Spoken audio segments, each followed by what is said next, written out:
తెలంగాణ రాష్ట్ర ఎన్నికల కమిషన్ ఆదేశాల మేరకు బ్యాలెట్ బాక్సు ఉపయోగించి జరిగే స్థానిక సంస్థల ఎన్నికల్లో ఈ బ్యాలెట్ బాక్సును పోలింగ్కు సిద్ధం చేయడానికి బ్యాలెట్ బాక్సును ఆపరేట్ చేసే విధానాన్ని ఇప్పుడు మీకు వివరించడం జరుగుతుంది. ముందుగా బ్యాలెట్ బాక్స్ యొక్క వివిధ భాగాలను గుర్తిద్దాం. బ్యాలెట్ బాక్స్ హ్యాండిల్, సీలింగు వేయు రంధ్రము, పేపర్ సీలు మూత, రొటేటింగ్ లేవర్ బయటిది, లోపలి లేవర్ బ్రాకెట్, బాక్సు మూత, ఓట్లు వేసే కన్నం స్లిట్.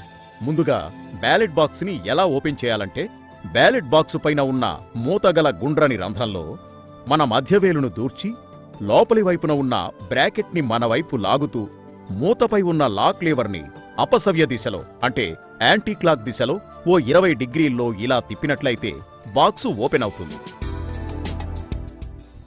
బాక్సు ఓపెన్ అయిన తర్వాత ముందుగా మనం పోలింగ్ కేంద్రంలో ఉన్న ఏజెంట్లకు మరియు అభ్యర్థులకు బాక్స్ ఖాళీగా ఉందని, లోపల ఏమీ లేదని చూపించాలి.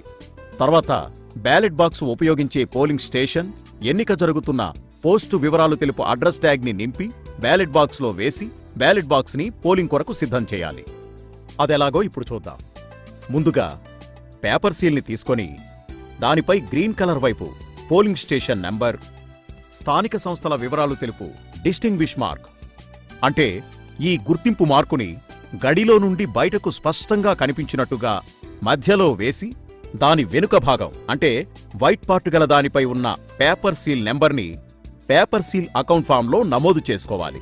ఆ నెంబర్ను పోలింగ్ ఏజెంట్లకు, అభ్యర్థులకు తెలియజేసి వారు కూడా నోట్ చేసుకునే విధంగా చూడాలి. ముందుగా ప్రిసైడింగ్ అధికారి పేపర్ సీల్ వైట్ పార్టుపై సంతకం చేసిన తర్వాత పోలింగ్ స్టేషన్లో ఉన్న ఏజెంట్స్, అభ్యర్థుల సంతకాలను కూడా తీసుకోవాలి. గ్రీన్ పార్టుపై గల డిస్టింగ్విష్ మార్క్ బ్యాలెట్ బాక్స్ రంధ్రం ద్వారా బయటకు కనిపించే రీతిగా రంధ్రానికి ఇరువైపులా ఉన్న ద్వారాల గుండా ఈ పేపర్ సీల్ని ఈ విధంగా చొప్పించాలి. ఇప్పుడు పేపర్ సీల్ ప్రమాదవశాత్తు చిరిగిపోకుండా ఉండేందుకు దాని కింద బ్యాలెట్ బాక్స్ లోపలి వైపున ఉన్న ఆ 2 ఫ్లాప్స్ మధ్యన కార్డుబోర్డ్ని ఈ విధంగా దూర్చి పేపర్ సీల్కు సపోర్టుగా అమర్చాలి. ఇప్పుడు పేపర్ సీల్ ఎక్స్ట్రా పేపర్ 2 చివర్లను 2వ ద్వారాల గుండా చొప్పించి తిరిగి వెనుకకు మడిచి ఆ ఫ్లాప్ మధ్యన దూర్చాలి. ఇప్పుడు పేపర్ సీల్ సెట్ అయినట్లుగా భావించాలి. తరువాత బ్యాలెట్ బాక్స్ మూతను మూసి లీవర్ను క్లాక్ వైజ్గా అంటే సవ్య దిశలో 45 డిగ్రీలు తిప్పితే టక్ అని శబ్దం వస్తుంది.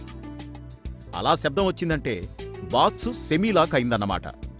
ఇప్పుడు బ్యాలెట్ బాక్స్ మూతపై అడ్డంగా ఉన్న స్లిట్ ఓట్ల ప్రవేశ ద్వారం తెరిచి ఉంటుంది. అంటే పోలైన బ్యాలెట్ పేపర్లను ఈ ద్వారం గుండా బ్యాలెట్ బాక్సులో వేయడానికి అనువుగా ఏర్పాటు చేయడం అయిందన్నమాట. ఇప్పుడు బ్యాలెట్ బాక్స్ మూత పైభాగాన పేపర్ సీలు రక్షణ కొరకు ఏర్పాటు చేయబడ్డ లీవర్ని దగ్గరకు చేర్చి ఒక అడ్రస్ ట్యాగ్ను దారంతో రంధ్రంలో దూర్చి కాల్చిన లక్క ద్వారా ఈ విధంగా సీల్ చేసుకోవాలి. లక్క కాల్చి సీలు వేయడంతో బ్యాలెట్ బాక్స్ ఓటింగు కొరకు సిద్ధంగా ఉందన్నమాట.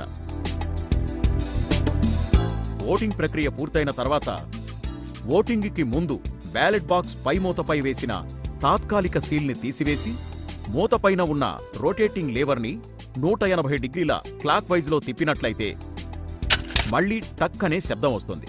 అంటే ఇప్పుడు బ్యాలెట్ బాక్స్ పూర్తిగా లాక్ అయిందన్నమాట.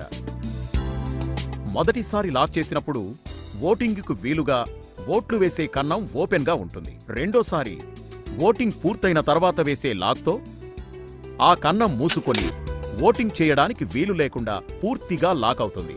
ఇక ఎలాంటి ఓటింగ్ సాధ్యం కాదు. ఇప్పుడు బాక్సు పైన ఉన్న పేపర్ సీల్ను మూసే లీవర్ని లాకింగ్ లీవర్ వద్దకు తిప్పాలి.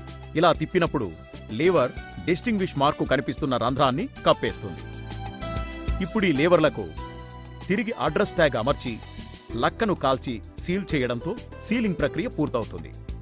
లక్క సీళ్లపై ప్రిసైడింగ్ అధికారి సీలుతో పాటు పోలింగ్ ఏజెంట్లు కూడా తమదైన సీలును వేసుకోవచ్చు. ప్రతి బ్యాలెట్ బాక్స్ పైన ఓటింగ్ జరిగే పోలింగ్ కేంద్రానికి సంబంధించిన పూర్తి వివరాలను తెలుపుతున్న మరొక అడ్రస్ ట్యాగ్ను ఉంచి తర్వాత బ్యాలెట్ బాక్స్ను ఒక క్లాత్ బ్యాగ్లో కానీ జూట్ బ్యాగ్లో కానీ ఉంచి నలుమూలలు కుట్టి లక్కతో సీల్ వేయాలి.